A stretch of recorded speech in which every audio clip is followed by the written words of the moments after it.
സൈന്യത്തിൽ നിന്ന് വിരമിച്ചൊരു പട്ടാളക്കാരൻ അയാളുടെ കഠിന പ്രയത്നവും നിശ്ചയദാർഢ്യവും കൊണ്ട് വലിയൊരു തരിശു നിലത്തെയാകെ പൊന്നു വിളയുന്ന ഭൂമിയാക്കി മാറ്റുന്നു. അതിനയാൾക്ക് പലപ്പോഴും നാടോടികളെയും കള്ളന്മാരെയും വരെ കൂട്ടുപിടിക്കേണ്ടി വരുന്നു. അയാളുടെ ആ പരിശ്രമങ്ങളിൽ അയാൾക്ക് തടസ്സമായി നിന്നത് പ്രകൃതിയായിരുന്നില്ല, മനുഷ്യർ തന്നെയായിരുന്നു. 18-ാം നൂറ്റാണ്ടിൽ നടന്ന യഥാർത്ഥ കഥയെ ആസ്പദമാക്കി ഐഡ എച്ച്സൺ എന്ന ഡാനിഷ് എഴുത്തുകാരി എഴുതിയ നോവലാണ് the captain and an Barbara. ഈ നോവലിന്റെ 2023 പുറത്തു വന്ന ചലച്ചിത്ര ആവിഷ്കാരമാണ് ദി പ്രോമിസ്ഡ് ലാൻഡ്.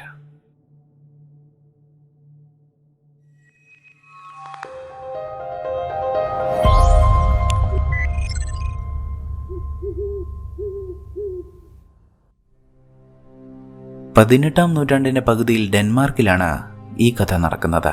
ഫ്രെഡറിക് 5 രാജാവിന്റെ കീഴിൽ രാജ്യം വളരെ വലിയ പ്രതിസന്ധിയിലൂടെ കടന്നു പോകുന്ന കാലമായിരുന്നു അത്. ഭരണകാര്യങ്ങൾക്ക് ആവശ്യമായ നികുതി ഖജനാവിലേക്ക് എത്തുന്നില്ല എന്നതായിരുന്നു ഏറ്റവും വലിയ പ്രശ്നം. അതിന് പ്രധാന കാരണം രാജ്യത്തിന്റെ 1/3 ഭാഗവും തരിശായി കിടന്നിരുന്നതുകൊണ്ട് തന്നെ അവിടെ കൃഷിയൊന്നും നടക്കുന്നില്ല എന്നതായിരുന്നു. ആ തരിശുഭൂമിയിൽ കൃഷി നടത്താൻ ഭരണകൂടം ഒരുപാട് സംഘങ്ങളെ അവിടേക്ക് അയച്ചു. പക്ഷെ കുറ്റിക്കാടും പുൽമേടുകളും പാറകളും മാത്രം നിറഞ്ഞ ആ ഭൂമി അവരെ ആരെയും സ്വീകരിച്ചില്ല. അവർ പാകിയ വിത്തുകൾ കിളികൾ തിന്നതല്ലാതെ അവിടെ വിതച്ചതൊന്നും കിളിർത്തില്ല. രാജ്യം ഇങ്ങനെ ഒരു പ്രതിസന്ധിയിൽ നിൽക്കുമ്പോഴാണ് ജർമ്മൻ സൈന്യത്തിൽ നിന്ന് വിരമിച്ച ക്യാപ്റ്റൻ ലുദ്വിഗ് കേലൻ ഡെൻമാർക്കിലേക്ക് തിരിച്ചെത്തുന്നത്. തിരികെ എത്തിയ ഉടൻ അയാൾ റോയൽ ഡാനിഷ് കോർട്ടിലേക്കാണ് പോകുന്നത്. അവിടെ എത്തി ഭരണാധികാരികളെ തന്റെ പദ്ധതികൾ അയാൾ ധരിപ്പിച്ചപ്പോൾ ഒരു തണുപ്പൻ മട്ടിലാണ് അവർ പ്രതികരിച്ചത്.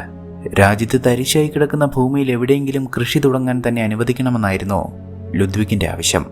എന്നാൽ ഇതിനോടകം തന്നെ അവിടേക്ക് കൃഷിക്കായി ഒരുപാട് സംഘങ്ങളെ ഭരണകൂടം അയച്ചിരുന്നു. പക്ഷെ അവർക്കൊന്നും വിജയിക്കാൻ സാധിച്ചില്ല. പിന്നെ നിങ്ങളെപ്പോലെ കൃഷിയെക്കുറിച്ച് ഒന്നും അറിയാത്തൊരു പട്ടാളക്കാരൻ അവിടെ പോയി എന്ത് ചെയ്യാനാണ് എന്ന് ചാൻസലർ പോളി ലുദ്വിഗിനോട് ചോദിച്ചു. ഇനിയും ആ തരിശുഭൂമിക്ക് വേണ്ടി ചിലവാക്കാൻ ഖജനാവിൽ പണമില്ല എന്ന് അയാൾ ഉറപ്പിച്ചു പറഞ്ഞു. പക്ഷെ അവിടെ കൃഷി തുടങ്ങാൻ സ്ഥലം മാത്രം തനിക്ക് തന്നാൽ മതിയെന്നും കൃഷിക്കാവശ്യമായ പണം താൻ തൻ്റെ പെൻഷൻ തുകയിൽ നിന്ന് കണ്ടെത്തിക്കൊള്ളാമെന്നും ലുദ്വിഗ് അവരെ അറിയിച്ചു. എന്നാൽ ഒരുപാട് പണം മുടക്കിയിട്ടും അവിടെ ഒന്നും നടന്നിരുന്നില്ല. പിന്നെ ഇയാൾ ഈ തുച്ഛമായ തുക കൊണ്ട് എന്ത് ചെയ്യാനാണ്? അയാൾക്ക് തീർച്ചയായും മറ്റെന്തോ ഉദ്ദേശമുണ്ട് എന്ന് മനസ്സിലാക്കിയ ചാൻസലർ അതേക്കുറിച്ച് അയാളോട് ചോദിച്ചു. താൻ ആ തരിശിൽ കൃഷി ചെയ്ത് വിജയിപ്പിച്ചാൽ തനിക്ക് ബഹുമാനീയമായൊരു പദവി നൽകണമെന്നായിരുന്നു ലുദ്വിഗിന്റെ ആവശ്യം. അയാളുടെ ആവശ്യം കേട്ട് തങ്ങൾ അതേപ്പറ്റി ആലോചിക്കട്ടെ എന്ന് പറഞ്ഞ് അവർ അയാളെ പുറത്തേക്ക് പറഞ്ഞയച്ചു. അതിനുശേഷം അവർ അയാളുടെ പാരമ്പര്യമാണ് തിരഞ്ഞത്. അയാളുടെ അച്ഛൻ ആരാണ് എന്നതിന് രേഖകളൊന്നുമില്ല. അമ്മ ഏതോ പ്രഭുവിന്റെ വീട്ടിലെ ജോലിക്കാരിയായിരുന്നു. ആ അവസ്ഥയിൽ നിന്ന് സൈന്യത്തിൽ ചേർന്ന് ക്യാപ്റ്റൻ ആകണമെങ്കിൽ അയാൾ തീർച്ചയായും നിശ്ചയദാർഢ്യമുള്ള മനുഷ്യനാണ്. ഇനി അതല്ല അയാൾ പരാജയപ്പെട്ടു എന്ന് തന്നെ ഇരിക്കട്ടെ. എങ്കിലും തരിശുഭൂമിയിലെ കൃഷിയെക്കുറിച്ച് രാജാവ് ചോദിക്കുമ്പോൾ അവിടെ ശ്രമങ്ങൾ നടക്കുന്നുണ്ട് എന്നെങ്കിലും തങ്ങൾക്ക് മറുപടി ഉണ്ടാകുമല്ലോ. അങ്ങനെ ആ സഭയ്ക്കും നേട്ടമുള്ള കാര്യമായതുകൊണ്ട് തന്നെ ലുദ്വിഗിന് സ്ഥലം വിട്ടുകൊടുക്കാൻ ആ സഭ തീരുമാനിച്ചു. അങ്ങനെ സമയം ഒട്ടും വൈകിക്കാതെ ലുദ്വിഗ് ആ തരിശിലേക്ക് പുറപ്പെട്ടു. അവിടെ എത്തി രാപകലില്ലാതെ മഴയും വെയിലും അവഗണിച്ച് അയാൾ ഓരോ ഇടത്തെയും മണ്ണ് തുരന്ന് പരിശോധിച്ചു. പക്ഷെ അപ്പോഴും അയാൾ തിരയുന്ന തരം മണ്ണ് അവിടെ എങ്ങും അയാൾ കണ്ടെത്തിയില്ല. അങ്ങനെ ഒരു രാത്രി അവിടെ ഒരിടത്ത് അയാൾ വിശ്രമിക്കുന്നതിനിടയ്ക്കാണ് കുറച്ചപ്പുറത്തുള്ളൊരു കാട്ടിൽ നിന്നൊരു കൊച്ചുകുട്ടിയുടെ വിളി കേൾക്കുന്നത്. ലുദ്വിഗ് അവിടേക്ക് ചെന്ന് നോക്കുമ്പോൾ അവിടെ ഒരു കൊച്ചു പെൺകുട്ടി നിൽപ്പുണ്ടായിരുന്നു. തനിക്ക് ഭക്ഷണം എന്തെങ്കിലും തരാമോ എന്നാണ് അവൾ അയാളോട് ചോദിച്ചത്. എന്നാൽ അവളത് ചോദിച്ചുകൊണ്ട് നിൽക്കുമ്പോൾ ലുദ്വിഗിന്റെ പിന്നിൽ നിന്നൊരാൾ കത്തിയുമായി ചാടി വീണു. നിലത്ത് വീണുപോയ ലുദ്വിഗ് ഉടനെ തന്നെ തന്റെ തോക്കെടുത്ത് അയാളുടെ തലയിലേക്ക് നിറയൊഴിച്ചു. തന്നെ കൊന്ന് തന്റെ കയ്യിലുണ്ടായിരുന്നതെല്ലാം മോഷ്ടിക്കാൻ വന്ന കൊള്ളക്കാരനായിരുന്നു അത് എന്ന് ലുദ്വിഗിന് മനസ്സിലായി. അപ്പോഴേക്കും ആ പെൺകുട്ടി കാട്ടിലേക്ക് ഓടി രക്ഷപ്പെട്ടിരുന്നു. ആ കാട്ടിൽ ഇനിയും അവരുടെ ആളുകൾ ഉണ്ടാവാമെന്ന് ലുദ്വിഗ് മനസ്സിലാക്കി. എന്തു തന്നെയായാലും പിറ്റേന്ന് പുലർച്ചെ മുതൽ ലുദ്വിഗ് വീണ്ടും തന്റെ ജോലിയിൽ ഏർപ്പെട്ടു. അങ്ങനെ ദിവസങ്ങൾ നീണ്ട തിരച്ചിലിനൊടുവിൽ അയാൾ താൻ തേടി വന്ന ആ മണ്ണ് അവിടെ ഒരിടത്ത് കണ്ടെത്തി. അവിടെ തന്നെ കൃഷി ആരംഭിക്കാമെന്ന് അയാൾ തീരുമാനിച്ചു. അങ്ങനെ കണ്ടെത്തിയ ആ സ്ഥലത്ത് വീട് നിർമ്മിക്കാനായി അയാൾ അടുത്തുള്ള ഗ്രാമത്തിലേക്കാണ് പോയത്. അവിടുത്തെ പള്ളിയിലെ പുരോഹിതനായ ആന്റൺ ലുദ്വിഗിന് വേണ്ട സഹായങ്ങളെല്ലാം ചെയ്തു കൊടുത്തു. ആ ഗ്രാമത്തിൽ തന്നെയുള്ള ട്രാപ്പോഡ് എന്നയാളെയാണ് വീട് നിർമ്മിക്കാനുള്ള സാധനങ്ങൾക്കായി ഇരുവരും സമീപിച്ചത്.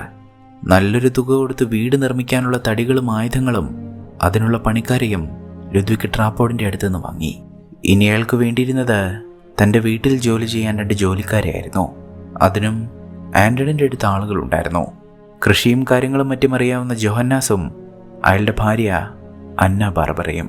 പക്ഷെ അവരെ ജോലിക്കെടുക്കുന്നതിൽ മറ്റൊരു പ്രശ്നമുണ്ടായിരുന്നു. ആ ഗ്രാമത്തിനടുത്ത് തന്നെയുള്ള ഷിങ്കേൽ പ്രഭുവിന്റെ തോട്ടത്തിൽ ജോലി ചെയ്തിരുന്നവരായിരുന്നു അവർ ഇരുവരും. എന്നാൽ അയാളുടെ ക്രൂരതകൾ സഹിക്കാനാവാതെ അവർ രണ്ടാളും അവിടെ നിന്ന് രക്ഷപ്പെട്ടതായിരുന്നു. ആന്റൺ അവരെ ഒളിച്ചിരുത്തിയിരുന്നത് ഷിങ്കേൽ പ്രഭു ഇതുവരെ കണ്ടെത്തിയിരുന്നില്ല. തങ്ങൾ പകുതി കൂലിക്ക് ജോലി ചെയ്തോളാമെന്ന് ജോഹന്നാസ് പറഞ്ഞുവെങ്കിലും ലുദ്വിക് അതിന് സമ്മതിച്ചില്ല. ഒരു മുറിയും 2 നേരം ഭക്ഷണവും തരാം, കൂലി തരില്ല എന്നാണ് അയാൾ പറഞ്ഞത്. മറ്റൊരു നിവൃത്തിയും ഇല്ലാത്തതുകൊണ്ട് തന്നെ ജോഹന്നാസും ഭാര്യയും അത് സമ്മതിച്ചു. അങ്ങനെ അവർ ലുദ്വിക്കിനൊപ്പം ആ തരിശിലേക്ക് പുറപ്പെട്ടു. കുറച്ച് ദിവസങ്ങൾ കൊണ്ട് തന്നെ അവരുടെ വീടിന്റെ നിർമ്മാണം ഏകദേശം പൂർത്തിയായി. ജോഹന്നാസ് ലുദ്വിക്കിനെ കൃഷിയിടത്തിൽ സഹായിക്കുമ്പോൾ അന്നയാണ് ആ വീട്ടിലെ കാര്യങ്ങളെല്ലാം നോക്കിയിരുന്നത്. തങ്ങളുടെ മുൻപുള്ള യജമാനെ വെച്ച് നോക്കുമ്പോൾ ലുദ്വിക്ക് എത്ര ഭേദമാണ് എന്ന് അന്ന പലപ്പോഴും ജോഹന്നാസിനോട് പറയും. വീടടിച്ചു വാരിയിടണമെന്നും കൃത്യസമയത്ത് ഭക്ഷണം കിട്ടണമെന്നും മാത്രമേ അയാൾക്ക് നിർബന്ധമുള്ളൂ. പക്ഷെ എന്തോ അയാൾ ആളുകളോട് പെരുമാറുന്നത് വളരെ വിചിത്രമാണ്. ഒന്ന് പുഞ്ചിരിക്കാൻ പോലും അയാൾ മെനക്കെടാറില്ല. യാതൊരു വികാരവും മുഖത്തില്ലാതെ ആ തരിശിൽ അയാൾ പണിയെടുത്തുകൊണ്ടേയിരിക്കുന്നു. എന്തായാലും അവർ നമുക്കായി തിരച്ചിൽ അവസാനിപ്പിക്കും വരെ കുറച്ചു നാൾ കൂടി നമുക്കിവിടെ നിന്നേ മതിയാവൂവെന്ന് ജോഹന്നാസ് അവളെ ഓർമ്മിപ്പിച്ചു. അതിനുശേഷം നമുക്ക് കടൽ തീരത്തേക്ക് പോയി താമസിക്കാമെന്നും ജോഹന്നാസ് അവളോട് പറഞ്ഞു. കാരണം അന്നെ ഇതുവരെ കടൽ കണ്ടിട്ടില്ല. കടലിനോട് ചേർന്നൊരു വീട് കെട്ടണമെന്നാണ് അവളുടെ ആഗ്രഹം. അങ്ങനെ ദിവസങ്ങൾ ഓരോന്ന് കഴിഞ്ഞു പോയിക്കൊണ്ടേയിരുന്നു. ഒരു രാത്രിയിൽ തങ്ങളുടെ കോഴിക്കൂടിൽ നിന്നൊരു ശബ്ദം കേട്ടാണ് ലുദ്വിക്ക് മുറ്റത്തേക്ക് ഇറങ്ങി നോക്കുന്നത്. അപ്പോൾ അയാൾ കണ്ടത് തങ്ങളുടെ കോഴിക്കൂട്ടിൽ നിന്നൊരു കോഴിയെ മോഷ്ടിച്ച് അവിടെ നിന്ന് രക്ഷപ്പെട്ടോടുന്നൊരു പെൺകുട്ടിയെയാണ്. അതെന്ന് കാട്ടിൽ വെച്ച് കണ്ട ആ പെൺകുട്ടിയാണ് എന്ന് മനസ്സിലായപ്പോൾ അയാൾ അവൾക്ക് പിന്നാലെ ഓടിയില്ല. അങ്ങനെ ഇരിക്കെ ഒരു ദിവസമാണ് തങ്ങളുടെ വീടിനടുത്തേക്ക് 2 പേർ കുതിരപ്പുറത്ത് വരുന്നത് അന്ന കണ്ടത്. ആദ്യ കാഴ്ചയിൽ തന്നെ അത് ഷിങ്കേലിന്റെ ആളുകളാണെന്ന് മനസ്സിലാക്കി ജോഹന്നാസും അന്നയും വേഗം തന്നെ അവിടെ നിന്ന് ഓടി ഒളിച്ചു. എന്നാൽ ഷിങ്കേലിന്റെ ആളുകൾ അവിടേക്ക് എത്തിയത് ലുദ്വികിനെ ഷിങ്കേലിന്റെ വീട്ടിലേക്ക് ക്ഷണിക്കാനായിരുന്നു. തന്റെ തോട്ടങ്ങൾക്കടുത്തുള്ള തരിശിൽ ഒരാൾ കൃഷി ആരംഭിച്ചുവെന്ന് ഷിങ്കേൽ അറിഞ്ഞു കഴിഞ്ഞിരുന്നു. അങ്ങനെ ഷിങ്കേലിന്റെ ക്ഷണം സ്വീകരിച്ചെന്ന് വൈകുന്നേരം തന്നെ ലുദ്വിക് അയാളുടെ വലിയ മാളികയിലേക്ക് എത്തി. അവിടെ എത്തുമ്പോൾ സുന്ദരിയായ ഒരു സ്ത്രീയാണ് അയാളെ അവിടേക്ക് സ്വാഗതം ചെയ്യുന്നത്. അത് ഷിങ്കേലിന്റെ പ്രതിശ്രുത വധുവായ എയ്ഡൽ ഹെയ്സ്ലിംഗ് ആയിരുന്നു. സംസാരിച്ചു വന്നപ്പോൾ എയ്ഡൽ സമ്പന്നനും രാജാവിന്റെ വിശ്വസ്തനുമായ ഹെയ്സ്ലിംഗ് പ്രഭുവിന്റെ മകളാണ് എന്ന് ലുദ്വികിന് മനസ്സിലായി. അങ്ങനെ എയ്ഡൽ ലുദ്വികിനെ ഷിങ്കേലിന്റെ അടുത്തേക്ക് കൊണ്ടുവന്നു. ഷിങ്കേൽ അയാൾ കരുതിയതിലും ചെറുപ്പമാണ്, അതുപോലെ തന്നെ അഹങ്കാരിയും. അയാൾ സംസാരം തുടങ്ങിയപ്പോൾ മുതൽ തന്റെ കുടുംബ പാരമ്പര്യത്തെക്കുറിച്ചാണ് വാതോരാതെ സംസാരിച്ചു കൊണ്ടിരുന്നത്. രാത്രിയിൽ അത്താഴത്തിനും അയാൾ തുടർന്നു. പക്ഷെ അതൊന്നും എയ്ഡലിന് ഇഷ്ടപ്പെടുന്നില്ല എന്ന് ലുദ്വിക് ശ്രദ്ധിച്ചിരുന്നു. അങ്ങനെ ഒടുവിൽ ലുദ്വിക്കിനെ അവിടേക്ക് ക്ഷണിച്ചതിന്റെ ഉദ്ദേശം ഷിങ്കേൽ അയാളോട് പറഞ്ഞു. നിങ്ങൾ കൃഷി ചെയ്യുന്നത് എൻ്റെ ഭൂമിയിലാണ്, എത്രയും വേഗം അവിടെ നിന്ന് ഒഴിഞ്ഞു പോകണമെന്നാണ് ഷിങ്കേൽ പറഞ്ഞത്. പക്ഷേ ലുദ്വിക് അത് സമ്മതിച്ചില്ല. കൃഷിയില്ലാതെ തരിശായി കിടക്കുന്ന ഏത് ഭൂമിയും രാജാവിൻ്റെതാണെന്നും രാജാവാണ് അത് എനിക്ക് തന്നത് എന്നും അങ്ങനെയല്ല നിങ്ങളുടെ ഭൂമിയാണെങ്കിൽ അതിൻ്റെ രേഖ കാണിക്കാനും ലുദ്വിക് അയാളോട് പറഞ്ഞു. പക്ഷെ അത്തരം രേഖകളൊന്നും ഷിങ്കേലിന്റെ കയ്യിലുണ്ടായിരുന്നില്ല. അങ്ങനെ ആ സംസാരം അവസാനിപ്പിച്ച് ലുദ്വിക്ക് പുറത്തേക്ക് ഇറങ്ങാൻ തുടങ്ങുമ്പോൾ ഷിങ്കേൽ അയാളെ അധിക്ഷേപിക്കാൻ തുടങ്ങി. ലുദ്വിക്കിന്റെ പാരമ്പര്യത്തെക്കുറിച്ചൊക്കെ ഇതിനോടകം തന്നെ ഷിങ്കേൽ മനസ്സിലാക്കിയിരുന്നു. നിന്റെ അമ്മ റെയ്വൻ പ്രഭുവിന്റെ വീട്ടിലെ വെറുമൊരു ജോലിക്കാരിയായിരുന്നില്ലേ? നിന്റെ അച്ഛൻ ആരാണെന്ന് പോലും നിനക്കറിയില്ലല്ലോ. അയാൾ ഇങ്ങനെയൊക്കെ ചോദിച്ച് ലുദ്വിക്കിനെ പ്രകോപിപ്പിക്കാൻ തുടങ്ങി. ഒന്നും മറുത്തു പറയാതെ നിന്ന ലുദ്വിക്കിന് മുന്നിലേക്ക് ഷിങ്കേലിന്റെ നിയമോപദേശകനായ ബോണ്ടോ ഒരു ഉടമ്പടി വെച്ചു. ഭൂമി ഷിങ്കേലിൻ്റെതാണെന്നും ആ ഭൂമിയിൽ ലുദ്വിക് ഷിങ്കേലിന് വേണ്ടി കൃഷി ചെയ്യുകയാണെന്നും ഭാവിയിൽ വിളവിന്റെ പാതി ഷിങ്കേലിന് അവകാശപ്പെട്ടതാണ് എന്നുമായിരുന്നു ആ ഉടമ്പടിയിൽ പറഞ്ഞിരുന്നത്. പക്ഷെ താൻ കൃഷി ചെയ്യുന്നത് രാജാവിന്റെ ഭൂമിയിലാണെന്നും താൻ മറ്റാർക്കും വേണ്ടി ജോലി ചെയ്യില്ല എന്ന് പറഞ്ഞ് ലുദ്വിക് അവിടെ നിന്ന് ഇറങ്ങിപ്പോയി. പുറത്തേക്കിറങ്ങിയ ലുദ്വിക്കിന്റെ കുതിരയുമായി അവിടേക്ക് വന്നത് എയ്ഡലാണ്. ഞാൻ നിങ്ങളെ വീണ്ടും കാണുമോ എന്ന് അവൾ അയാളോട് ചോദിച്ചു. കുറച്ചാഴ്ചകൾക്ക് ശേഷം നടക്കാൻ പോകുന്ന വിളവെടുപ്പ് ഉത്സവത്തിലേക്ക് അവൾ അയാളെ സ്വാഗതം ചെയ്തു. അതുവരെ തന്നെ മറക്കാതിരിക്കാൻ തൻ്റെ തുവാലയും അവൾ അയാൾക്ക് സമ്മാനിച്ചു. പക്ഷേ എയ്ഡലിനെ പോലൊരു കുലീന സുന്ദരി എന്തിനാണ് തന്നോട് താല്പര്യം കാണിക്കുന്നത് എന്ന് ലുദ്വിക്കിന് മനസ്സിലായില്ല. അതിനുശേഷം ഷിങ്കേലിന്റെ പെരുമാറ്റത്തിൽ അയാളോട് ക്ഷമ പറഞ്ഞ് എയ്ഡൽ അവിടെ നിന്ന് പോയി. എന്നാൽ ആ അധിക്ഷേപങ്ങളൊന്നും ലുദ്വിക്കിന് പുതുമയായിരുന്നില്ല. അയാൾക്ക് ഓർമ്മ വെച്ച കാലം മുതൽ കേൾക്കാൻ തുടങ്ങിയതാണത്. പട്ടാളത്തിൽ ചേർന്ന് ക്യാപ്റ്റനായ ശേഷമാണ് അതിനൊരു കുറവ് വന്നത്. ഇനി വിരമിക്കലിന് ശേഷവും തൻ്റെ പഴയ കാലം തന്നെ വേട്ടയാടുമെന്ന് അയാൾ ഭയപ്പെട്ടിരുന്നു. അതുകൊണ്ട് തന്നെയാണ് ഈ തരിശു പൊന്നാക്കിയാൽ തനിക്ക് പ്രതിഫലമായി ഒരു ബഹുമാന്യമായ പദവി വേണമെന്ന് അയാൾ ആവശ്യപ്പെട്ടത്. ഇതേസമയം തന്നെ ഷിംഗേൽ ലുദ്വിക്കിനെ ആ തരിശിൽ നിന്ന് തുരത്താനുള്ള ശ്രമങ്ങൾ തുടങ്ങിക്കഴിഞ്ഞിരുന്നു. ലുദ്വിക്ക് അവിടെ കൃഷി ചെയ്ത് വിജയിപ്പിച്ചാൽ താൻ നോട്ടമിട്ട് വെച്ചിരിക്കുന്ന വലിയൊരു പ്രദേശം തന്നെ തനിക്ക് നഷ്ടമാകുമെന്ന് അയാൾക്കറിയാമായിരുന്നു. അതുകൊണ്ട് തന്നെ ആ തരിശിലെ കൃഷിക്കായി ലുദ്വിക് പറഞ്ഞേൽപ്പിച്ച പണിക്കാരെ എല്ലാം ഇരട്ടി പ്രതിഫലം കൊടുത്ത് തൻ്റെ തോട്ടത്തിലേക്ക് വരുത്തിക്കുകയാണ് അയാൾ ആദ്യം ചെയ്തത്. ലുദ്വിക്കിൻ്റെ കൃഷിയിടത്തിലേക്ക് ജോലിക്കാർ വരില്ല എന്ന് പറഞ്ഞതോടെ അയാൾ വീണ്ടും പ്രതിസന്ധിയിലായി. ആൻഡൺ ഉൾപ്പെടെ തങ്ങൾ 4 പേരും രാപ്പകലില്ലാതെ ജോലി ചെയ്താലും ഇത്രയും കുറ്റിക്കാടുകൾ വെട്ടിമാറ്റി നിലമൊരുക്കാൻ ഒരുപാട് മാസങ്ങൾ വേണ്ടിവരും. പക്ഷെ അടുത്ത മഞ്ഞുകാലത്തിന് മുൻപേ തന്നെ അയാൾക്ക് ആ നിലമൊരുക്കേണ്ടതുണ്ടായിരുന്നു. പക്ഷേ എങ്കിലും ലുദ്വിക് തളർന്നില്ല. അയാൾക്ക് മറ്റൊരു പദ്ധതി ഉണ്ടായിരുന്നു. അന്ന് രാത്രിയും ആ വീട്ടിൽ ഭക്ഷണം മോഷ്ടിക്കാൻ കയറിയ ആ നാടോടി പെൺകുട്ടിയെ അയാൾ കൈയോടെ പിടികൂടി. അവളുടെ പേര് അന്മയ മൂസ് എന്നാണ്. അവൾ റൊമാനി ഗോത്രത്തിൽപ്പെട്ട പെൺകുട്ടിയാണ്. പട്ടിണിയും ദാരിദ്ര്യവും മൂലം അവളുടെ അച്ഛനും അമ്മയും അവളെ മറ്റൊരു നാടോടി സംഘത്തിന് വിറ്റതായിരുന്നു. അങ്ങനെ ലുദ്വിക് അവൾക്കൊപ്പം കാട്ടിൽ ഒളിച്ചു താമസിക്കുന്ന നാടോടി സംഘത്തിനടുത്തേക്ക് എത്തി. ഹെക്ടോർ എന്നൊരാളായിരുന്നു അവരുടെ നേതാവ്. നിങ്ങൾക്കെല്ലാമുള്ള ജോലി എൻ്റെ അടുത്തുണ്ട് എന്നും ഇനി നിങ്ങൾ മോഷ്ടിക്കാനും കൊള്ളയടിക്കാനും പോവേണ്ട എന്നും ലുദ്വിക് അയാളോട് പറഞ്ഞു. ചെയ്യുന്ന ജോലിക്ക് മോശമല്ലാത്തൊരു തുകയും അയാൾ വാഗ്ദാനം ചെയ്തു. പക്ഷേ ഹെക്ടോറിന് പറഞ്ഞതിലും ഇരട്ടി തുക വേണമായിരുന്നു. എന്തു തന്നെയായാലും ആവശ്യം തൻ്റേതാണ് എന്ന് മനസ്സിലാക്കി ആ തുക നൽകാമെന്ന് ലുദ്വിക് സമ്മതിച്ചു. അങ്ങനെ ആ നാടോടികൾ ആ തരിശിലേക്കെത്തി ജോലി തുടങ്ങി. അവിടെ വളർന്നു മൂടിയ കുറ്റിക്കാടുകൾ ചുട്ടരിക്കുകയാണ് അവരാദ്യം ചെയ്തത്. അതിനുശേഷം അവരാ പ്രദേശത്തെ കല്ലുകളെല്ലാം നീക്കം ചെയ്തു. എന്നാൽ പണിക്കാരെ എല്ലാം താൻ വില കൊടുത്തു വാങ്ങിയിട്ടും ആ തരിശിൽ ജോലികളെല്ലാം തകൃതിയായി നടക്കുന്നുവെന്നത് ചാരന്മാർ മുഖേന ഷിംഗേൽ അറിഞ്ഞു കഴിഞ്ഞിരുന്നു. അതിന് മറുപടി കൊടുക്കാൻ ഒരവസരത്തിനായി അയാൾ കാത്തിരുന്നു. അങ്ങനെ ഒരു ദിവസമാണ് മണ്ണിൽ വിരിക്കാനുള്ള ഒരു തരം വളമുള്ള ചേറ് വാങ്ങാനായി ലുദ്വിക് ജോഹന്നാസിനെ അവിടെ നിന്ന് പറഞ്ഞു വിടുന്നത്. വേഗം പോയി മടങ്ങി വരണമെന്ന് പറഞ്ഞ് അന്നയാളെ യാത്രയാക്കി. അങ്ങനെ ഷിംഗേലിന്റെ തോട്ടത്തിലെ വിളവെടുപ്പ് ഉത്സവം വന്നെത്തി. ഏഡലിന്റെ ക്ഷണപ്രകാരം ലുദ്വിക്കും ആൻഡണും അവിടേക്ക് എത്തിയിരുന്നു. ലുദ്വിക്കിനെ കണ്ടപ്പോൾ മുതൽ ഷിംഗേൽ അയാളെ ഓരോന്ന് പറഞ്ഞ് പരിഹസിച്ചുകൊണ്ടിരുന്നു. എന്തിനയാളുടെ തിളക്കം കുറഞ്ഞ വസ്ത്രത്തെയും അയാളുടെ പെരിവിഗിനെ പോലും ഷിംഗേൽ പരിഹസിച്ചു. തരിശിന്റെ രാജാവെന്നാണ് അയാൾ ലുദ്വിക്കിനെ കളിയാക്കി വിളിച്ചത്. അങ്ങനെ അതിനുശേഷം ലുദ്വിക് അവിടെ ഒറ്റയ്ക്ക് മാറി നിൽക്കുന്ന ഏഡലിനടുത്തേക്കെത്തി. ഷിംഗേലിനെ കുറിച്ച് തന്നെയായിരുന്നു അവർ സംസാരിച്ചത്. ഏഡലിന്റെ അച്ഛൻ ഷിംഗേലിന്റെ സമ്പത്ത് കണ്ടിട്ടായിരുന്നു അയാളുമായി ഏഡലിന്റെ വിവാഹം ഉറപ്പിച്ചത്. എന്നാൽ എപ്പോഴും മദ്യപിച്ച് വീട്ടിലെ ജോലിക്കാരികളുമായി കിടക്ക പങ്കിടുന്ന ഷിംഗേലിനെ ഏഡലിന് വെറുപ്പായിരുന്നു.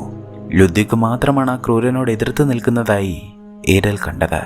അതുകൊണ്ട് തന്നെ വിവാഹം കഴിച്ച് ഇവിടെ നിന്ന് രക്ഷിക്കാമോ എന്നാണ് അവൾ ലുദ്വിക്കിനോട് ചോദിച്ചത്. ലുദ്വിക്കിനാകട്ടെ ഒരുപാടൊന്നും ആലോചിക്കാനുണ്ടായിരുന്നില്ല. അയാളോട് ആദ്യമായാണ് ഇതുപോലൊരു സുന്ദരി ഇത്രയും നേരം സംസാരിക്കുന്നത് പോലും.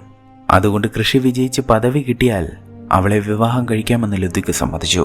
ഇത് കേട്ട അയാൾക്കൊരു ചെറു ചുംബനം നൽകി സന്തോഷവതിയായി ഈഡൽ അവിടെ നിന്ന് മടങ്ങി. അപ്പോഴും ഉത്സവാഘോഷങ്ങൾ ആ മാളികയിൽ തുടർന്നുകൊണ്ടിരുന്നു.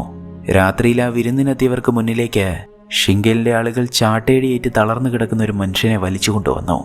അത് മറ്റാരുമായിരുന്നില്ല, ജോഹന്നാസ് ആയിരുന്നു. എൻ്റെ ഈ ജോലിക്കാരൻ എൻ്റെ തോട്ടം വിട്ടോടി, ഞാനവനെ ഇപ്പോൾ ശിക്ഷിക്കാൻ പോവുകയാണ് എന്ന് ഷിംഗേൽ അവിടെ കൂടി നിന്ന ആളുകളോട് പറഞ്ഞു. ലുദ്വിക്കിനും ഒന്നും ചെയ്യാൻ കഴിയുമായിരുന്നില്ല. നിയമപ്രകാരം ഒരു ഉടമയ്ക്ക് അയാളുടെ അടിമയെ ശിക്ഷിക്കാനുള്ള എല്ലാ അധികാരവും ഉണ്ടായിരുന്നു.